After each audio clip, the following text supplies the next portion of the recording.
7:10. Mas Soni, sebelum saya menyampaikan tema tadi di mobil ada pertanyaan, katanya ada yang mau disampaikan, yang mau bertanya itu namanya Mas Tiar. Terus bilang gini, ya udah deh, nanti saya sampaikan pas pengajian aja. Nah, saya khawatir saya terlalu asik menyampaikan tema sampai-sampai ruang untuk pertanyaan tidak ada. Nah, karena itu sebelum saya mulai, monggo Mas Tiar, apa yang mau ditanyakan? Siapa tahu nanti ini saya gabung dengan tema. Monggo Mas Tiar. Yang mana Mas Tiar? Ayo. Ya, silahkan.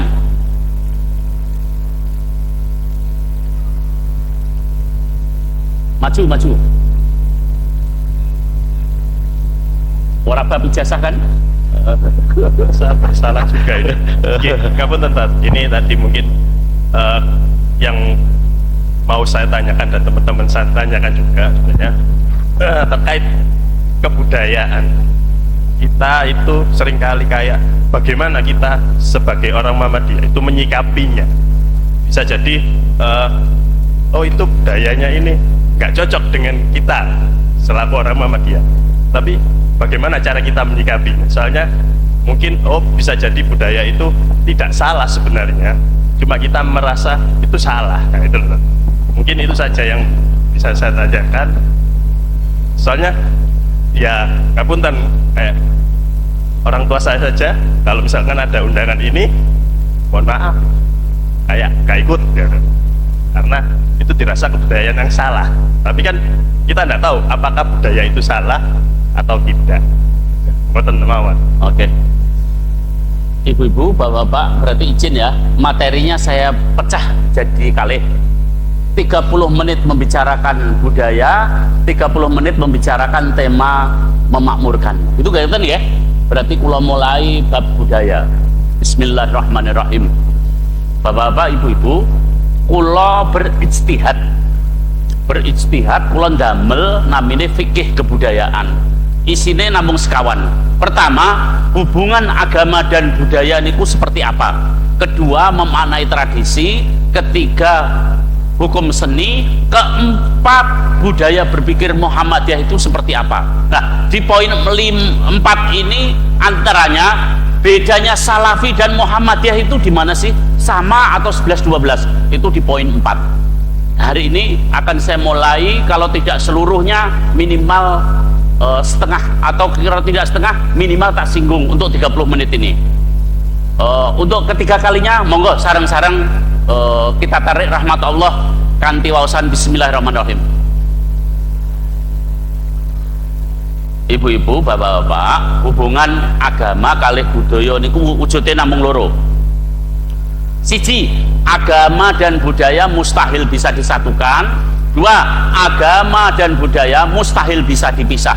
Kula termasuk yang berpendapat yang kedua, agama dan budaya mustahil bisa dipisah. Pertanyaannya adalah apa dalile? Nah, ngeten ya. Nah, kula awali kanthi kaidah fikih. Malayatimul wajib illa bihi wahwal wajib. Suatu kewajiban tidak akan mencapai sempurna kalau tidak ada yang mendukung, maka yang mendukung itu menjadi wajib. Kalau ulang malih ya, suatu kewajiban tidak akan mencapai sempurna kalau tidak ada yang mendukung, maka yang mendukung itu menjadi wajib. Pertanyaannya adalah mana yang wajib, mana yang mendukung, sehingga yang mendukung itu menjadi wajib. Kulo jawab langsung ya, kulo jawab ya mbak, kulo ingkang bertanya tapi kulo ingkang jawab. Apa yang wajib? Yang wajib sholat. Apa yang mendukung? Yang mendukung menutup aurat. Kalau nggak menutup aurat, sholat tidak sempurna. Pertanyaannya adalah, dengan apa menutup aurat?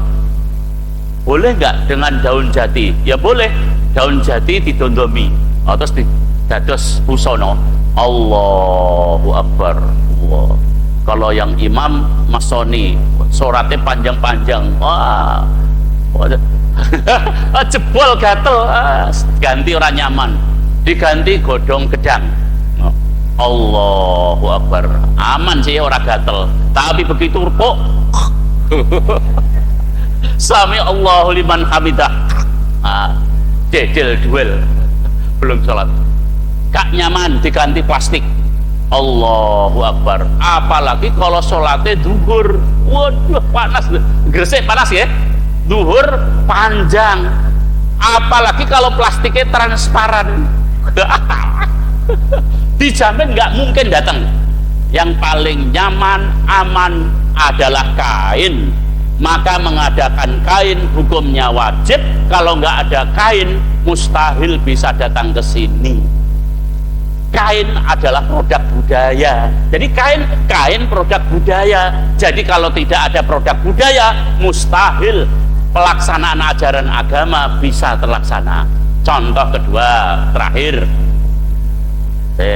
cukup. Naik haji pasti ke Mekah, kan enten riyen ke Kediri kan. Tapi mustahil tiang Indonesia saged ke Mekah. Kenapa? Al-wasailulaha ahkamul maqasid. Sarana hukumnya sama dengan tujuan. Kalau tujuannya wajib, berarti sarananya juga wajib. Kalau tidak ada sarana, tujuan mustahil tercapai. Contoh, mencerdaskan bangsa wajib? Wajib. Mensejahterakan bangsa wajib? Wajib. Pertanyaannya adalah, kalau begitu sarananya wajib? Wajib. Kalau tidak ada sarana, mustahil terwujud. Pertanyaannya adalah, sarananya apa supaya masyarakat itu bisa cerdas? Ono sekolah, ono pondok, ono kampus, ono masjid. Jika tidak ada pondok, kampus, sekolah, masjid, TK, madrasah, maka tujuan mencerdaskan tidak tercapai. Kalau begitu, sarana menjadi wajib. Nah, begitupun naik haji mustahil terwujud. Kenapa? Indonesia dibelah ngangge laut. Berarti ipik-ipik nggak mungkin. Berarti naik apa? Getek mati, naik perahu mati, naik kapal nembe dugi Mekah sampun wukuf selesai.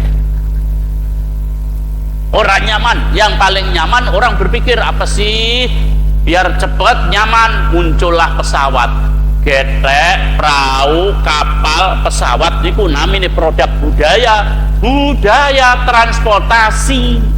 Jadi yang namanya budaya itu bukan sekedar tradisi, budaya lebih luas. Ada budaya pertanian, budaya kelautan, budaya perhubungan, budaya olahraga, budaya pendidikan, budaya hukum, budaya sosial, budaya makan, budaya alat minum, budaya. Berarti kalau tidak ada alat namanya produk budaya, mustahil ajaran agama bisa terlaksana. Dengan demikian, hubungan agama dan budaya mustahil bisa dipisah. Niku setunggal.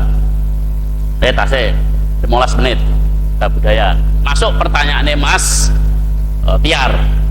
Yang kedua memaknai tradisi. Nah, ini wilayah bab tahlilan sholawatan.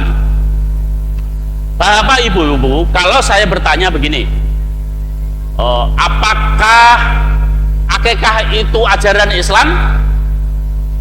Ajaran Islam ya. Tapi banyak yang tidak tahu bahwa sebelum datangnya Islam sudah ada akikah. Akikah itu ajaran jahiliyah, akikah itu tradisi Arab. Dulu sebelum datangnya Islam, bapak-bapak, ibu-ibu, begitu lahir anak diadakan akikah, dipotong kambing, terus kemudian darahnya ditadoi, ditetes ya, tes ya. Terus darahnya diteteskan, maka kepalanya bayi dicukur, rambutnya, terus kemudian darah tadi diteteskan ke kepala. Terus begitu datang agama Islam, bentuknya tetap dipertahankan, bentuknya tetap namanya akikah, isinya yang diubah itu. Isinya diubah. dari darah diubah ke minyak wangi. Setelah itu ngendikane Kanjeng Nabi, mulai hari ini akikah tidak lagi pakai darah tapi minyak wangi. Pertanyaan saya adalah, perbuatan Rasulullah mempertahankan bentuknya tetap akikah, tapi isinya yang diubah niku dipun wastani nopo ibu? Nah, perbuatan Rasulullah mempertahankan bentuknya tetap akikah, tapi isinya yang diubah niku disebut nopo? Nopo pak? Ah, kalau jawab ya mbak ya, disebut islamisasi. Ya, pun ya. Terus sakniki teng tanah Jawa. Tanah Jawa saderenge wonten Wali Songo, sedaya Nusantara niku isine Hindu Buddha. Seluruhnya Hindu Buddha. Nah, teng mriku sampun enten selamatan 3 hari, 7 hari, 40 hari, 100 hari, 1000 hari. Mendadak muncul Wali Songo nyebar ke Islam, ucuk.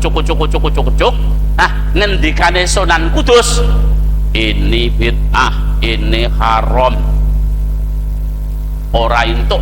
Terus diprotes Sunan Bonang. Napa ngendikane Sunan Bonang? He Kudus, ya aja ngono, ini boleh loh, bisa disiasati kok. Terus piye carane? Terus Sunan Bonang nerangke, kita pertahankan bentuk 3 hari, 7 hari, 40 hari, 100 hari sampai 1000. Isinya yang diubah gimana? Kalau dulu doanya masih pakai Om wilahing sekaring bawana langgeng sadu ibu-ibu di UIN Syarif Hidayatullah Jakarta, kula juga ngajar di Institut Agama Buddha yang saya ajar calon-calon biksu. Jadi kalau ada kader-kader yang mau murtad, monggo. Jadi satu-satunya kader Muhammadiyah yang ngajar Buddha. Jadi mahasiswanya Buddha kabeh. Nah, lanjut ya.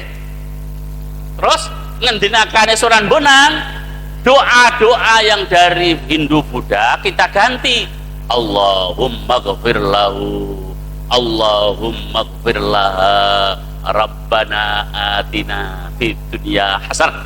Kalau wiritannya sebelum diambilkan dari Tripitaka, diambilkan dari Weda, dari kitab-kitab Hindu dan Buddha, kita ganti kalimat thayyibah subhanallah walhamdulillah. Kalau mulut mereka dulu masih dewa,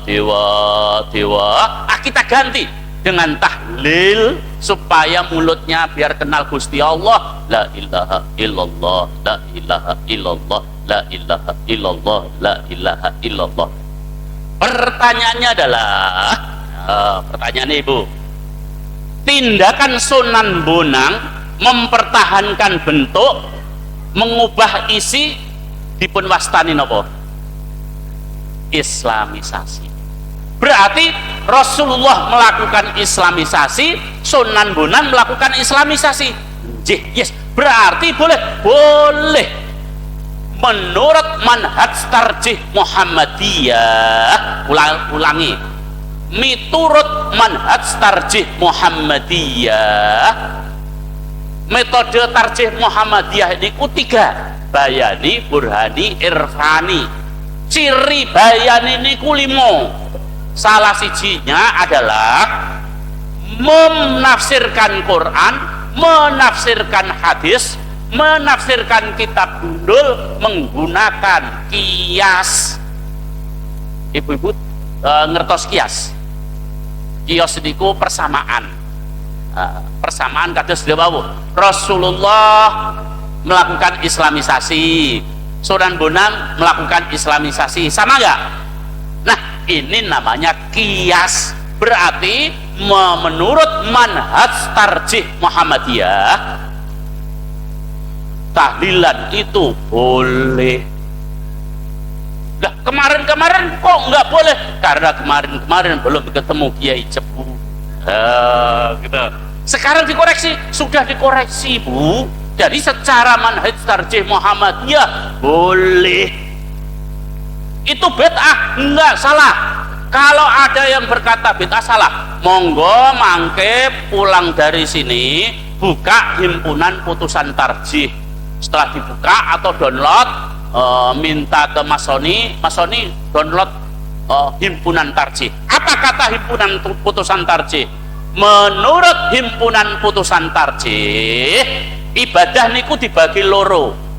Menurut himpunan putusan tarjih, kula namung ngutip iku, ibadah niku dibagi loro.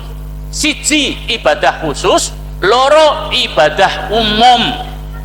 Pertanyaannya adalah, apa itu ibadah khusus, apa itu ibadah umum? Ibadah khusus adalah ibadah yang caranya, waktunya, jumlahnya, tempatnya, redaksinya sudah diatur oleh Allah dan Rasul. Contohnya sholat, zakat, haji. Berlaku prinsip. Nah, prinsip ini ada di himpunan putusan tarjih. Al aslu fil ibadah at-tahrim. Prinsip dari ibadah adalah haram hatta yadulad dalil awamirihi, sampai ada dalil yang memerintah. Nambahi disebut bid'ah, ngurangi disebut bid'ah, dan setiap bid'ah dolalah, setiap dolalah finnar, leres sahih. Tapi berlaku ibadah khusus. Contoh, dari dulu azan kok sedikit, aku mau banyak pahala dong, adanya ku tambahi Allahu Akbar, Allahu Akbar, Allahu Akbar, Allahu Akbar, Allahu Akbar, Allahu Akbar, Allahu Akbar, Allahu Akbar. Boleh nggak Bu? Aku ingin pahalanya banyak. Nggak boleh. Itu sudah dari Allah, dari Rasul, pakem. Nambahi nggak boleh, ngurangi nggak boleh. Nambahi bid'ah, setiap bid'ah dolalah finari, betul, sahih. Dari dulu kok subuh 2 saja, sekali-kali doang 1, boleh? Tidak boleh. Bid'ah. Urusan ibadah khusus gak boleh ditambahi. Wis sangka konone, pakem. Nah, sebaliknya kalau ibadah muamalah Ibu, ibadah duniawi, yang disebut ibadah duniawi, ibadah yang bukan dari Allah dan Rasul. Contohnya seni, budaya, olahraga, bisnis, pertanian, perdagangan, dan lain-lain. Berlaku prinsip. Nah, prinsipnya ini dari himpunan putusan tarjih, dari buku 3, berbunyinya gini: al aslu al asyai, yang dimaksud al asyai adalah fil muamalah al ibahah. Prinsip dari muamalah adalah boleh hatta yadulad dalil at-tahrim, sampai ada dalil yang mengharamkan. Ibu-ibu, bapak-bapak, pertanyaannya adalah 3 hari, 7 hari, 40 hari, 100 hari, 1000 hari yang kita sebut tahlilan itu masuk ibadah khusus nopo ibadah umum? Kalau umum boleh ditambahi? Boleh, kan umum. Boleh dikurangi? Boleh. Wah, dari dulu kok 1000 hari, saya mau bikin 1007 hari, boleh? Boleh. Bid'ah? Enggak bid'ah. Dari dulu kok 3 hari, 7 hari, aku mau bikin 1,5 hari, boleh? Boleh. Nambahi boleh, ngurangi boleh. Bid'ah? Enggak bid'ah. Jadi kalau ada yang itu bid'ah, Muhammadiyah gak salah, Muhammadiyah gak salah, sing salah ustadz. Kenapa? Karena ustadznya gak seniman. Keliru, harus dinyatakan keliru. Lah kalau zaman Nabi, kalau Nabi melakukan, tambah salah lagi. Bapak-bapak, ibu-ibu, Nabi niku hidup tahun 657 sampai tahun 720. Berarti nalika zaman Mataram Hindu niku zaman nalika Nabi Muhammad tasik sugeng. Nah, tahlilan niku sekitar tahun 1500. Terus piye? Masa Nabi Muhammad melakukan? Ya nggak mungkin, ya nggak mungkin. Wong tahun 600 banding 1500 loh. Berarti tidak bid'ah, namun haram. Loh. Kok haram? Piye iki? Ceritane ngeten, dulu zaman Kiai Haji Ahmad Dahlan orang duwe duit tapi maksa utang. Pondok nanti tak bayar nak wis acara rampung. Begitu ditagih tambah padu, tuh bertengkar. Nah, memaksakan yang seperti ini yang nggak boleh. Wis utang ora duit tukaran. Tapi nak sugih wonge cengit pelit kikir. Nak dijawab apa? Wajib. Kapan lagi ngerjain mereka? Jadi kalau perlu, menyembelih sapi 5, udah kapan lagi? Wis sugih cengit. Jadi tahlilan wajib. Jadi tapi bagi yang nggak punya duit, utang, maksa, ditagih, tukaran, berantem, nah itu haram. Tapi kalau punya duit, nggak punya duit, nah namanya punya. Berarti kalau begitu tahlilan itu boleh. Jadi di Muhammadiyah sudah mulai berubah, sudah berubah. Ada pandangan, berarti kurang 5 menit setelah itu masuk ke tema. 5 menit ini saya terangkan tentang sholawatan dan tradisi lain. Waktunya cukup 5 menit. Mukadimah ingatan bapak-bapak, ibu-ibu, tanggal 28 November 2022 Romo Profesor Muhajir Effendi niku sholawatan di UMJ Universitas Muhammadiyah Jakarta nalika wisuda. Maka gempar Kiai Cepu iki kok Romo Prof Muhajir pimpinan Muhammadiyah tertinggi kok sholawatan, apa wis ana tarjihnya piye? Karena orang pada tanya saya, Ibu, HP ku siji, aduh kok capek, aku kesel. Terus akhirnya ya sudah kalau begitu LSB Lembaga Seni Budaya akan mengadakan sholawatan di gedung dakwah biar orang-orang tahu sekalian gitu. Mendadak bapak-bapak, ibu-ibu, ide saya kecium ketum DPP IMM Mas Musawir. Kata Mas Musawir, Pak Kiai, biar kami yang anak muda IMM yang melaksanakan, Pak Kiai jadi narasumber. Betul ibu-ibu. Akhirnya tanggal 15 Desember bertempat di gedung dakwah pimpinan pusat Muhammadiyah Jakarta. Pusatnya ya di gedung dakwah PP Muhammadiyah pusat. Diadakan sholawatan. Judulnya sholawatan. Ini musik gede. Judul tema besarnya sholawatan IMM. Itu acara dimulai, dibuka sholawat badar sama IMM Ciputat. Geger. Sholatullah salamullah ala toha rasulillah. Sholatullah salamullah ala yasin habibillah.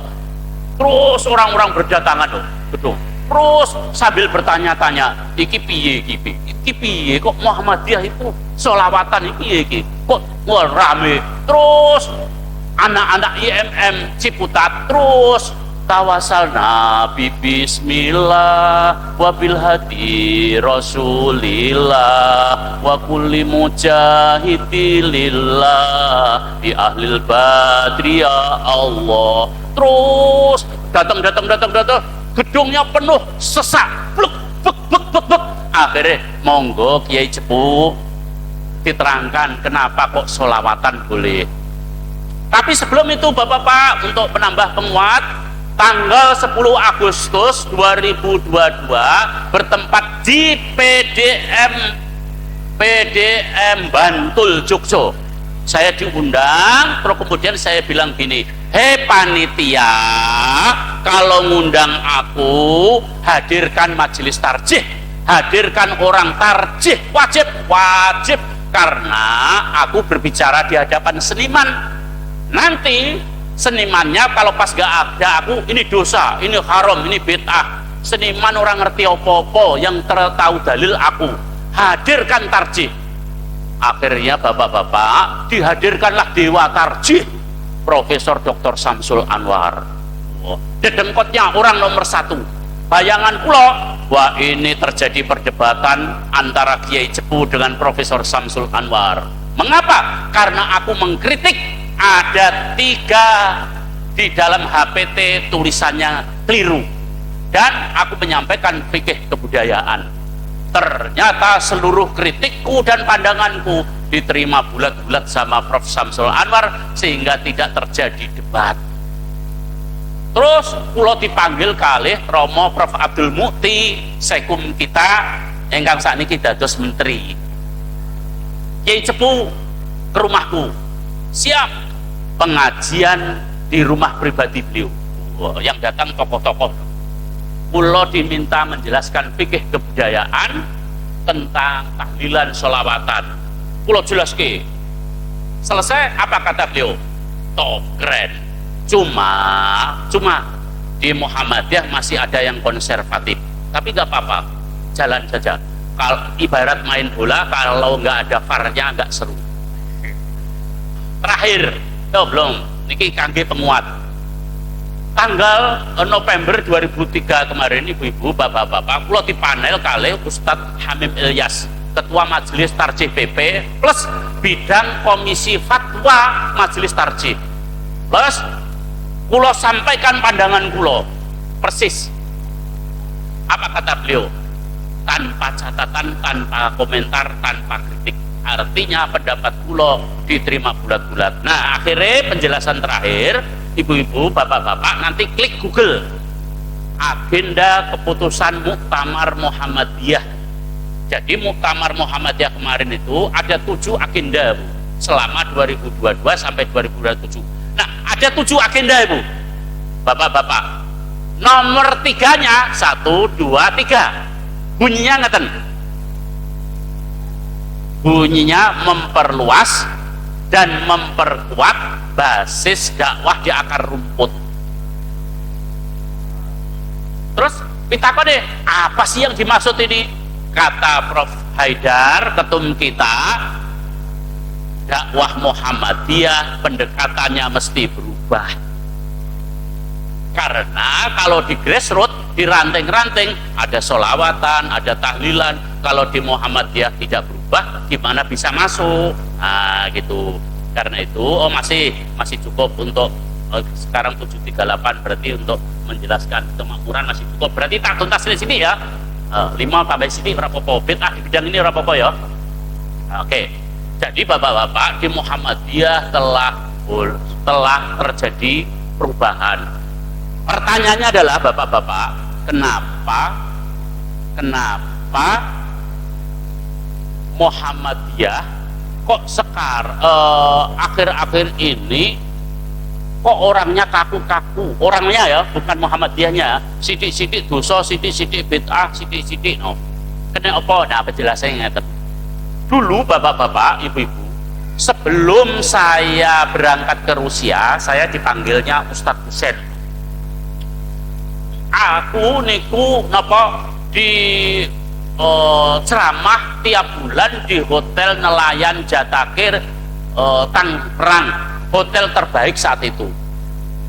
Nah, pas kula datang cek, mendadak manajernya bilang gini, Pak Ustadz, ruangan penuh ono tamu, kan nggak mungkin tamunya diusir. Pertanyaannya adalah, boleh nggak pengajiannya dipindah di diskotik? Ya.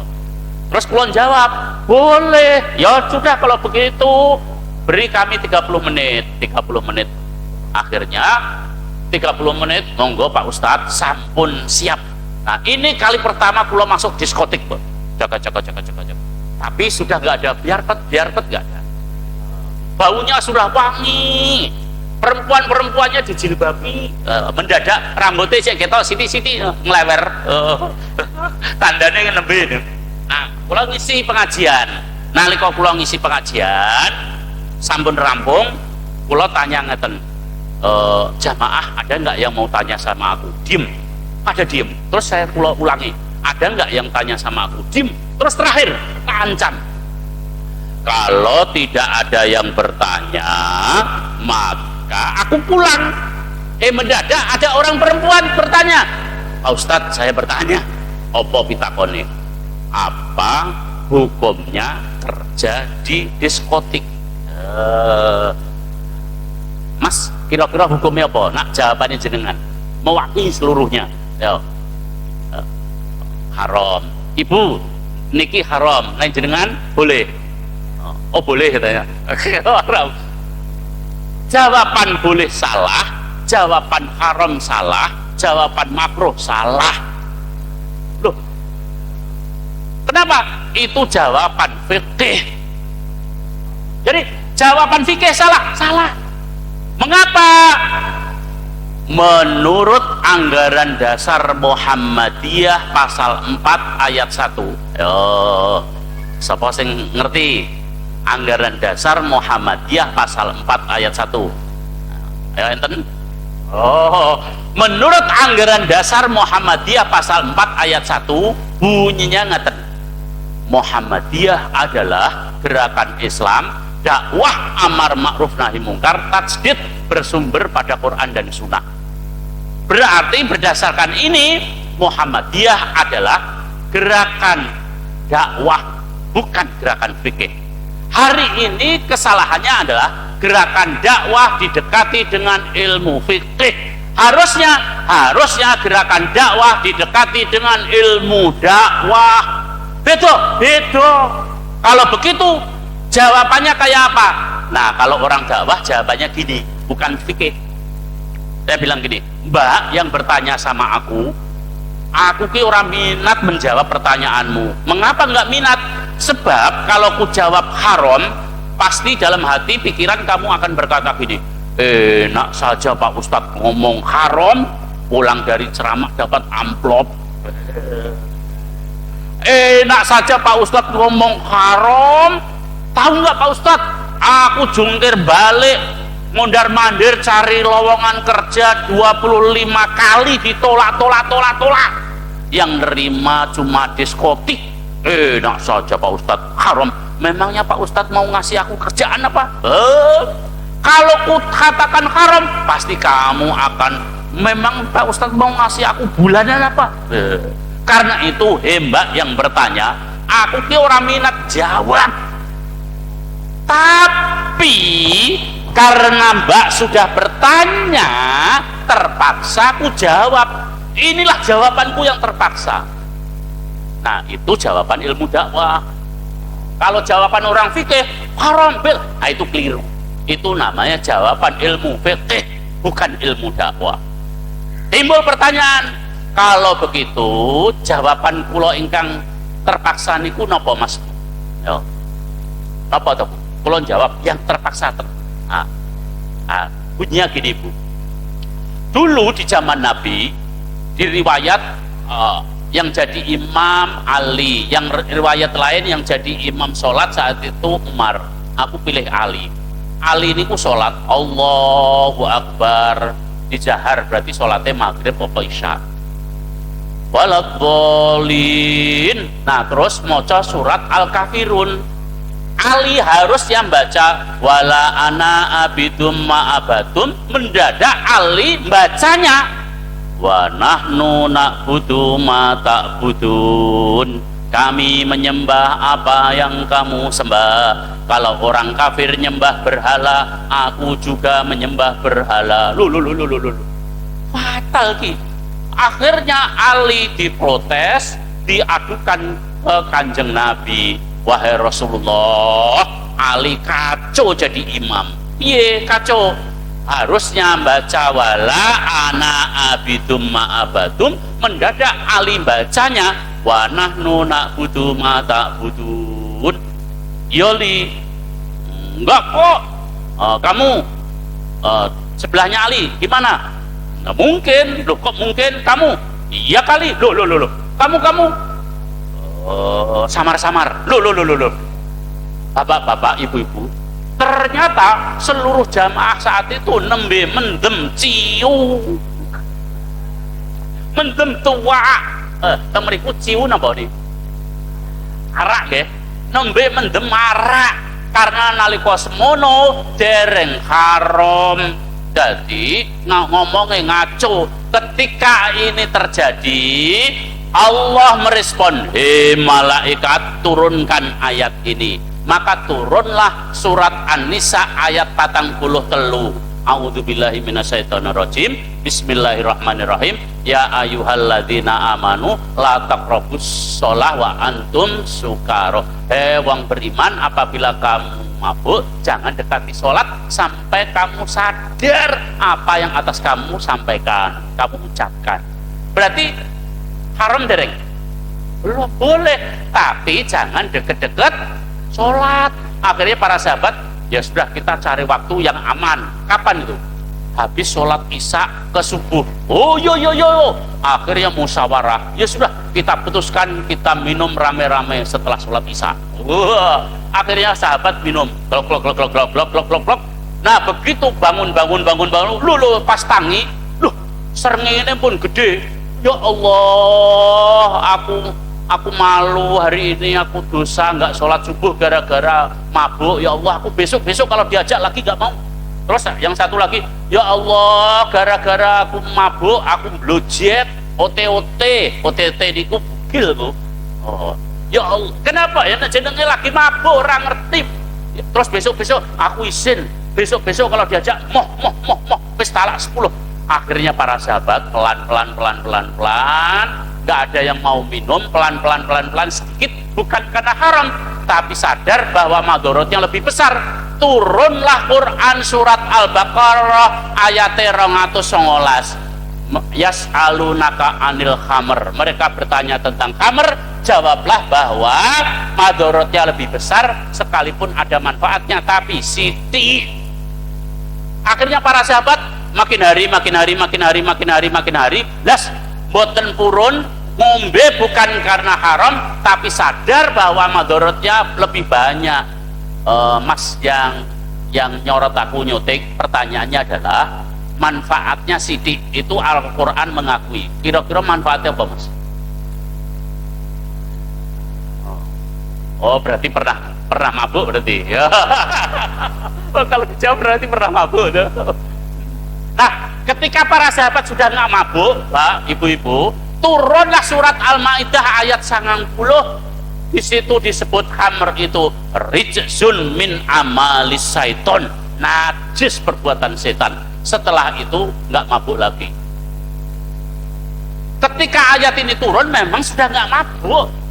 Terus aku bilang kepada Mbak yang bertanya, Mbak, itu sahabat saja di zaman Nabi itu nggak deksanyet haram loh, tapi proses toba tobak pelan-pelan. Dakwah ya begitu, nggak langsung haram, enggak. Itu di zaman Nabi, Mbak. Kalau misalnya begini, Mbak, kamu nggak sholat, kamu nggak pakai jilbab, nanti masuk neraka loh. Pasti kamu akan bertanya, emang Pak Ustadz pernah ke neraka apa? Oh, fikih di hadapan orang nggak beriman itu rano manfaate, rano gunane. Nanti masuk neraka loh. Wong aku rawedi karo Gusti Allah. No, berarti nggak ada guna fikih. Maka Mbak, mending kowe ngaji sama aku. Kalau kamu ngaji sama aku, tak dandani imanmu. Kalau sudah ada iman, nggak usah saya katakan ini haram atau tidak, kamu sudah tahu apa yang kamu kerjakan. Karena apa? Sudah ada iman. Tapi kalau nggak ada iman, nggak ada guna. Karena itu, kenapa kok di Muhammadiyah itu kaku-kaku orangnya, ustadznya, bukan Muhammadiyahnya? Karena gerakan dakwah didekati dengan ilmu fiqih. Harusnya gerakan dakwah didekati dengan ilmu dakwah. Contoh nih, kados ngenten, tiba-tiba Rasulullah lagi ngajar ngaji, mendadak datang orang Arab Badui, cuk, langsung nguyuh kencing di masjid. Zaman dhisik ora ono toilet. Wah, Umar bin Khattab marah, ditahan. Ditahan berapa? Kenapa? Kencing itu, bapak-bapak, kencing itu airnya najis ya, tapi disiram. Tapi kalau melukai hati Nah, kaitannya dengan melukai hati, ini jawaban terakhir bonus Mas apa tadi namanya? Mas Tiar. Kunci surga yang terbuang, harus yang masuk surga tapi masuk neraka. Saya ulangi. Harus yang masuk surga tapi masuk neraka. Kenapa? Nah, ceritanya ngeten. Ada kula kan kawit cilik Muhammadiyah. Terus di enten tangga kula ngadake tahlilan. Terus enten tangga kula ingkang Muhammadiyah diundang boten teko. Terus anake le iki berkate wenehno karo sing ora teko. Siap. Terus diwenehno. Ini berkat iki berkat apa? Berkat tahlilan. Wah, iki bid'ah. Terus pulang. Lah kok mulai piye? Jere bid'ah itu. Aku loro ati karo wong Muhammadiyah. Pertanyaannya Bu, kalau loro ati kira-kira gelem nggak ngaji? Berarti coba bapak-bapak saya sampaikan Kiai Haji Ahmad Dahlan.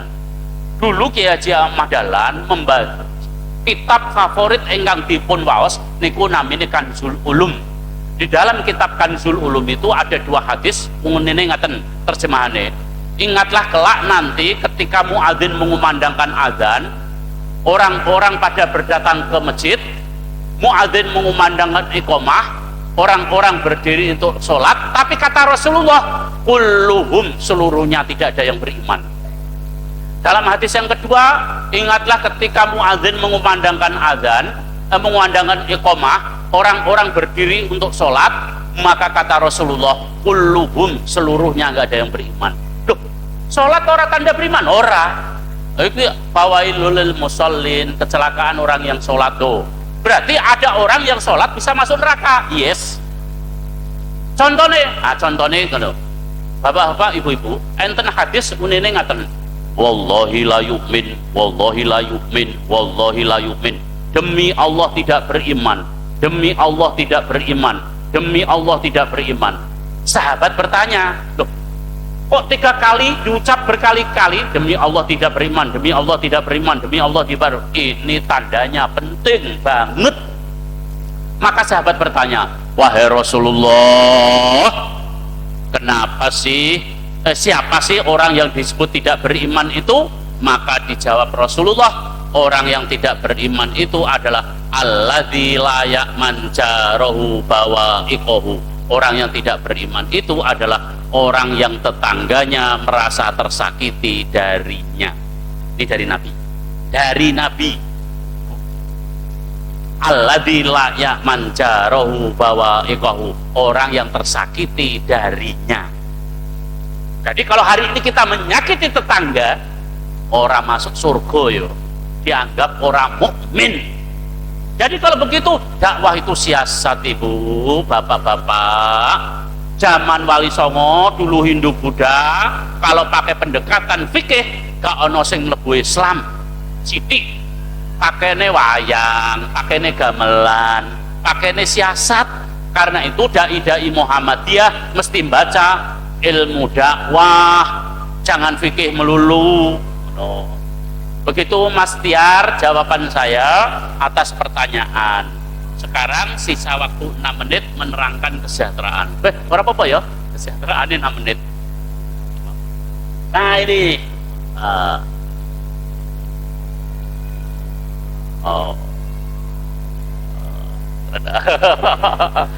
oke.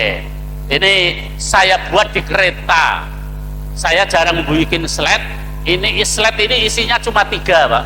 Nah, sekarang langsung slide nomor 1. Nah, wacanya apa Ki? Kenapa kita mesti ikut aktif terlibat memajukan kesejahteraan bangsa? Nah, jawaban kula wonten 5, Ibu. Tapi mustahil bisa saya umumkan seluruhnya karena waktunya tinggal 5 menit. Tafsir Al-Ma'un, kedua Muqaddimah Anggaran Dasar Muhammadiyah, ketiga MKCH, keempat Tujuan Pendidikan Muhammadiyah, kelima Risalah Islam Berkemajuan. Jadi kenapa kok kita harus aktif memajukan kesejahteraan bangsa? Ini amanat dari Tafsir Al-Ma'un, dari Muqaddimah Anggaran Dasar Muhammadiyah, dari MKCH, dari Tujuan Pendidikan Muhammadiyah, dari Risalah Islam Berkemajuan. Pertanyaannya adalah, mustahil saya menyampaikan semuanya, waktunya sithik. Pilih ndi? Mas Sony mau pilih yang mana? Pilih yang atas atau pilih yang bawah? Bawah, oke. Bawah Ibu. Berarti nanti kalau ada tambahan 5 menit nggak apa-apa ya, 5 atau 10. Bid'ah yang ini nggak apa-apa ini. Oke. Saya terangkan yang 5 saja Bu. Yang kenapa kita harus terlibat di dalam aktif. Kemarin tahun 2022 di Muktamar Muhammadiyah ada namanya Risalah Islam Berkemajuan. Risalah Islam Berkemajuan itu isinya 3 Bu. Isinya 3. Pertama, konsep Islam berkemajuan. Kedua, pergerakan Islam kemajuan. Ketiga, perkhidmatan Islam berkemajuan. Nah, konsep Islam berkemajuan isinya ada 2 Bu. 1, manhaj Islam berkemajuan. 2, karakteristik Islam berkemajuan. Karakteristik Islam berkemajuan isinte enten 5. Oh, 1, 2, 3, 4, 5. Nomor 5-nya adalah Islam itu rahmatan lil alamin, kesejahteraan untuk semuanya. Berarti setiap warga Muhammadiyah harus terlibat aktif. Kenapa? Karena ini bagian keputusan Risalah Islam Berkemajuan di nomor 5. Terakhir, yang 1 itu Mas, Al-Ma'un. Al-Ma'un sekarang. Yang 1, 2, 3, 4 nggak usah ya. Langsung 1 dan bawah sama atas. Ibu-ibu, surat Al-Ma'un yang saya sampaikan di sini pasti belum ada di YouTube, belum ada di tulisan. Tafsir Al-Ma'un itu ngeten. Bahwa ara'aital ladzi yukadzibu biddin, tahukah kamu orang yang mendustakan agama? Dijawab Gusti Allah, fawailul lil musallin, kecelakaanlah orang yang salat, alladzina hum an salatihim sahun, yaitu orang yang sahun. Pertanyaannya adalah sahun niku tafsirnya napa? Langsung kula jawab, waktunya singkat. Kenapa kok orang itu lalai? Karena dia tidak mengerti hakikat sholat. Pertanyaannya adalah hakikat sholat niku napa? Enten loro. Sholat yang pertama niku artinya sholat itu memuji-muji Bu. Allahu Akbar, Allah Maha Besar, Alhamdulillahirabbil alamin arrahmanirrahim maliki yaumiddin. Isinya puji-pujian ya. Allahu Akbar, subhanakallahumma rabbana wa bihamdika Allahumma firli, atau subhana rabbiyal azimi wa bihamdi, itu puji-pujian. Sami Allahu liman hamidah, puji-pujian. Hampir 90% isi sholat itu muji-muji Gusti Allah. Maka barang siapa selesai sholat itu apa Bu? Oh dikir, selesai sholat kenapa Pak? Selesai sholat ya sudah nggak sholat. Selesai sholat nggak? Ya nggak selesai, ya udah sholat. Barang siapa udah nggak sholat, tiba-tiba dia berkata begini, coba kalau kegiatan ini nggak ada aku, coba kalau kegiatan ini nggak ada aku. Padahal waktu sholat Allahu Akbar, iyyaka na'budu wa iyyaka nasta'in, alhamdulillahi rabbil alamin, sekabeh puji kagungane Gusti Allah. Loh. Tapi kenapa setelah selesai sholat, coba nak kegiatan ini rono aku ora jalan? Berarti muji siapa? Inilah orang yang sabun, inilah orang yang lalai, inilah orang yang celaka, inilah yang masuk neraka dulu.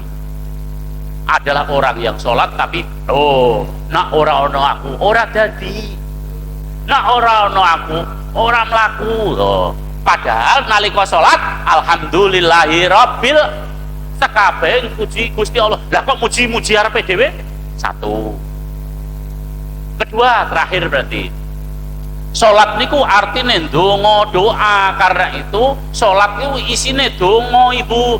Iyyaka na'budu wa iyyaka nasta'in ihdinas siratal mustaqim. Itu donga. Allahu akbar. Subhanakallahumma rabbana wa bihamdika Allahumma firli. Doa. Allahu akbar. Doa. Allahumma firli warhamni wajburni wahdini warzuqni. Doa. Assalamualaikum. Doa. Assalamualaikum. Doa. Dalam hadis riwayat Muslim, ingatlah ketika doa tidak didengar lagi. Ingatlah ketika doa tidak didengar lagi. Berarti ingatlah ketika sholat tidak didengar, nggak dicatat. Malaikat, mau sholat nggak sholat, biarin. Berarti nggak dapat pahala. Biarin. Maka sahabat bertanya kepada Nabi, wahai Rasulullah, kenapa ada orang yang berdoa tapi dicuekin, dibiarkan sama Allah? Mau doa kayak, mau sholat kayak, biarin.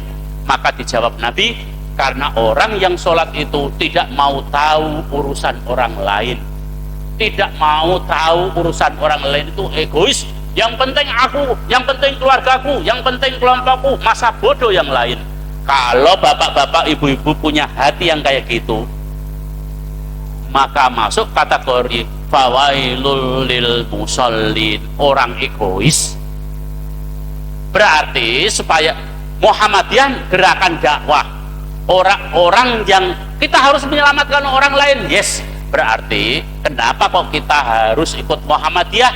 Karena Muhammadiyah adalah gerakan dakwah. Dengan ikut gerakan dakwah berarti insya Allah tidak tergolong egois. Jadi kenapa kok kita harus mensejahterakan orang? Karena kita harus berpikir ke orang lain juga. Kalau kita nggak mau tahu urusan orang lain, masa bodoh, mau miskin, mau goblok, mau pinter, orang penting, yang penting, maka di fawailul lil, kurang 3 menit, slide terakhir diwaca Pak. Bagaimana cara mencapai tujuan? Di situ ada kaidah fikih, ada pilkada asu, ada al-harokah. Pilih sing di Mas Sony. Oh, sing nomor loro, pilkada asu. Oke, bapak-bapak, ibu-ibu, tak lihat jam sih. Oke. Misalnya gini, besok Mas Sony akan menyalon bupati di Gresik misalnya, 2026 maju. Terus karena kosong, maka tak isi asu. Ya udah, lawan asu.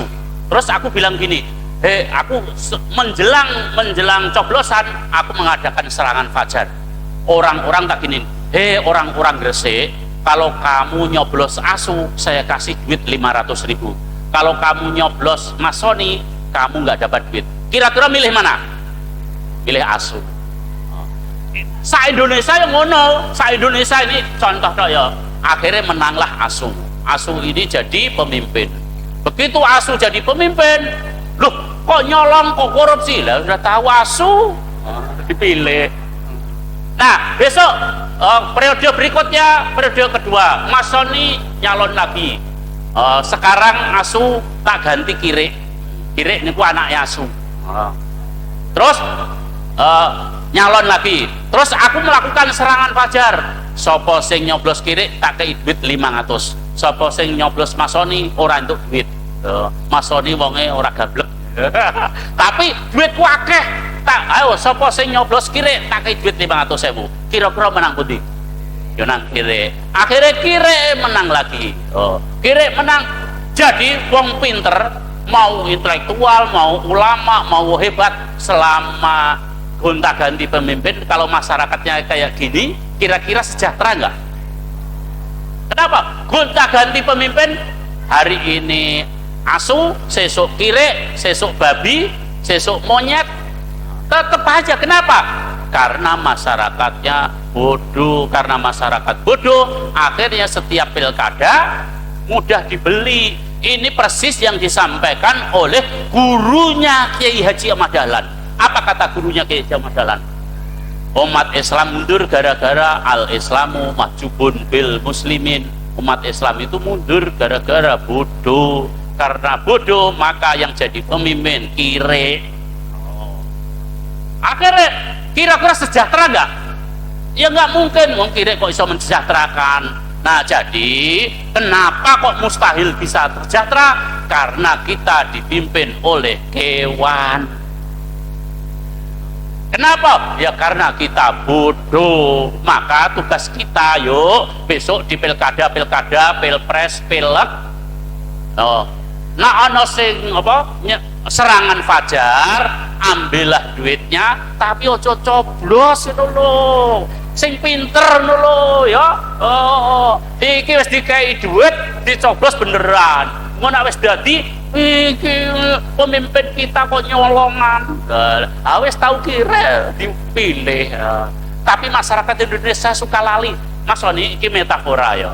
Metafora ki Indonesia aku dudu bab Gresik, tapi iki terjadi di Indonesia di mana-mana.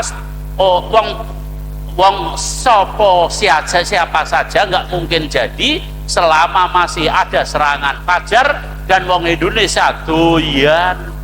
Nah, jadi mustahil memajukan kesejahteraan bangsa kalau masyarakatnya masih bodoh. Jadi selama masih ada bodoh, maka kita akan pemimpin kita adalah kewan. Mana ada kewan visinya mensejahterakan bangsa. Maka disinilah tugas kita sebagai Muhammadiyah, mengawal. Yuk kita mengawal agar orang-orang Indonesia podo cerdas. Kalau sudah cerdas, ben sing dadi pemimpin ora kewan. Slide terakhir, Mas. Matur suwun. Aduh, pas jam 8 luwih 7 menit. Berarti bid'ah sithik. Bid'ah sithik ora dolalah. Tapi dilalah. Ngeten nggih mawon sepurane apa yang saya sampaikan belum tuntas, tapi minimal sudah ada gambaran tentang kesejahteraan kita ternyata terhalang. Dan tugas Muhammadiyah adalah kenapa harus mensejahterakan? Oh, ternyata itu adalah amanat dari risalah Islam berkemajuan dan mukadimah anggaran dasar. Matur suwun, saya doakan seluruhnya kelak nanti masuk surga. Dan saya kembalikan lagi kepada moderator. Nun wal kolami wa ma yasturun fastabiqul khairat. Assalamualaikum warahmatullahi wabarakatuh. Oke, langsung doa. Monggo saran-saran istighfar. Astagfirullahaladzim. Allahumma qfiril muslimina wal muslimat wal mu'minina wal mu'minat al ahya'i minhum wal amwat. Allahumma inni dzalamtu nafsi dzulman katsira wa la yaghfiru dzunuba illa anta faghfirli maghfiratan min indika warhamni innaka antal ghafurur rahim.